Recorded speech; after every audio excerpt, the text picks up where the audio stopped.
Hello friends, welcome to my channel Sushant. Today we are again at the topic of IQP. We will see how to attack with an IQP. We have done 6 lessons so far and we have discussed how to break the center, how to develop attack on the king side by rook lift and bishop sacrifice on h6. Last time we saw how to use the c file. Today we will see how to make use of the e file. This is the position with white to play. Let's get straight into it. White was looking at few candidates, knight e5, knight takes d5 and maybe rook c1. White surprisingly went with the move knight d5. See, many would consider this to be a weak move because e takes d5 and the bishop on c8 becomes free.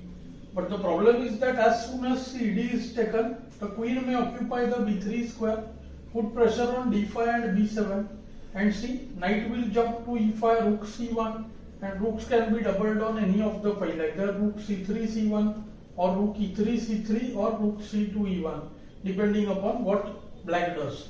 If black tries to play qb6 and trade the queens, trying to create play, let's say queen d5 then be6 and then take on b2, something like that, then white can just take on b6 and ab6 and re7 and white would be much better over there. So this position is somewhat better for white. So black decided to go with qd5, which is again a natural course. Now bd7, bc6 will make the bishop active. So why did white basically allow this? He had something in mind. He wanted to use the move rook e5. Since the first lesson we know the basic plan for white in these positions is to get the break d5. So see, white goes re5, queen d6, now keeping pressure on e5. Instant d5 would release the position with ed5. So white just improves the position a bit more. He goes ra e1 and now bd7. See, the point is that without the move d5 there is nothing with the move ra e1. So white had to calculate precisely that whether he is getting d5 or not. And see, strangely here again he doesn't go with the move d5 instantly. Okay, he first plays knight g5, good move, trying to make space for the knight to e4, and from e4 he ties the e6 d6 square. Queen can go to h3, put pressure on h7, and of course the move f6 loses. That is a small trap because knight e6, b6, re6. Not only white is a pawn up, he has a passed pawn in the middle. Rooks are active. re7 check will be their next move, so it will be a winning position. So bishop c6, and here white had seen the move d5. See, white is counting a lot on the e5 and on this dark diagonal. So the point is that if bishop takes d5 is taken, there is a deadly tactic here. Queen d4. Firstly, see, there is no f6. f6 just allows re6. So king g8, king has to move away. And now see, the knight forcibly occupies the f6 square. Knight e4, queen d8 to guard f6, and see the tactical move. Rook d5. The point is that q d5 and nf6, queen is lost. So ed nf6 check, king h8. This is an important position. White had to be very sure about this position, whether it is winning or not. So white to play, what would you do here as white? At first it looks like the move queen h4 should win easily, because see, queen h4, h5, this was my main candidate when I was thinking. Now queen g5, queen sidesteps the pawn, and now queen h6 mate is there. But see, after kg7, we can't do knight h5, kh7, knight f6, kg7, queen e5. The move queen e5 would have won had it been forced for black to move the king. If the king had to move to h8, then see, re3, rh3 would have won for white. But problem is that queen e5 then just queen takes f6. And means here there is nothing else but to repeat the position with nh5 check, kh7, knight f6. So the game would end in a draw. But incidentally here white has the winning move. The move is rook e3. Slightly surprising in nature, but it's a typical rook lift which we have discussed before. And now see, rook is heading to the h3 square. And after the move rook c8, very obvious one for the back rank weakness, white has the good move g4. This g4 move is very handy. See, it stops h5 and now rook h3 is there. There is no back rank anymore.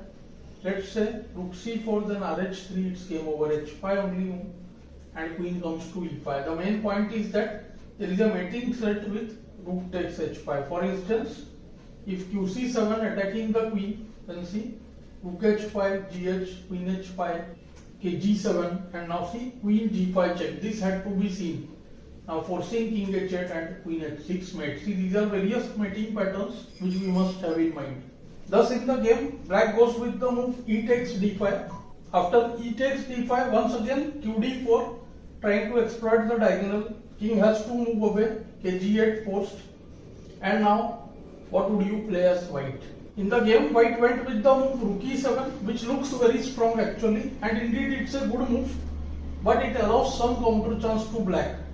Because the point is that, see, if the rook is on e7, then knight e4 looks like a threat, but the e7 rook is still hanging. We'll come to that soon. The best move here is actually rook 5 e3. The point is that now knight e4 is a massive threat. Knight is heading to f6 with a check. The queen would be attacked, and there is a secondary threat, that is knight h7. So two threats are there out here. In the event of move rook f e8, there is just see knight e4. When knight f6 threat is there, so rook e4, and we see that the exchange is lost. D is not possible because the queen hangs. And let's say if qc7 is played to move the queen away, then comes knight h7. This was the second threat. Now see, king h7 allows checkmate after Rajesh 3, kg8, both qh8 and rook h8 mates. And if the knight is left alone, then see, nf6 check would be winning. If we play f6 or f5, then re7 wins on the spot. So that is why the move rook 5 e3 was a bit better. White went rook e7, and after rook e7 now, black had the defense bd7. After bd7, see, ne4 looks like winning, but see, after queen takes e7, knight f6, queen f6, queen f6, rook e8. The attack has petrified, and now what has happened? After the trade of rooks, we will see rook, bishop and pawn fighting against the queen. This has very good defensible chances for black. So maybe white has misplayed a bit. And also if the move rook f7 is played, trying to win a pawn here with rook f7, queen h8 takes and knight d6. White is a bit better here, but see, it's not a forced win. d5 pawn is a passed pawn, but bit weak we can say right now. But the rook is aiming to reach e7, but I won't say this is a winning position, of course. White is somewhat better. Finally, there are two more moves. If black plays rook a d8 here, then white wins with rook e6. This is the killer blow. And now see, queen has to go back to b8, and see, there is absolutely crushing move here, rook g6 check. The point is fg allows qg7 mate, and if hg then qh4, and no defense to qh7 checkmate whatsoever. So other than bd7, actually nothing works here. In the game, black played f6, trying to attack the knight, but see, still there is rook 1 e6, the move which we considered. Now see, queen has to go back, and after queen d8, now another strong move, rook h7. Very simple and effective. The h pawn is taken, so after qh4 there will be no h5.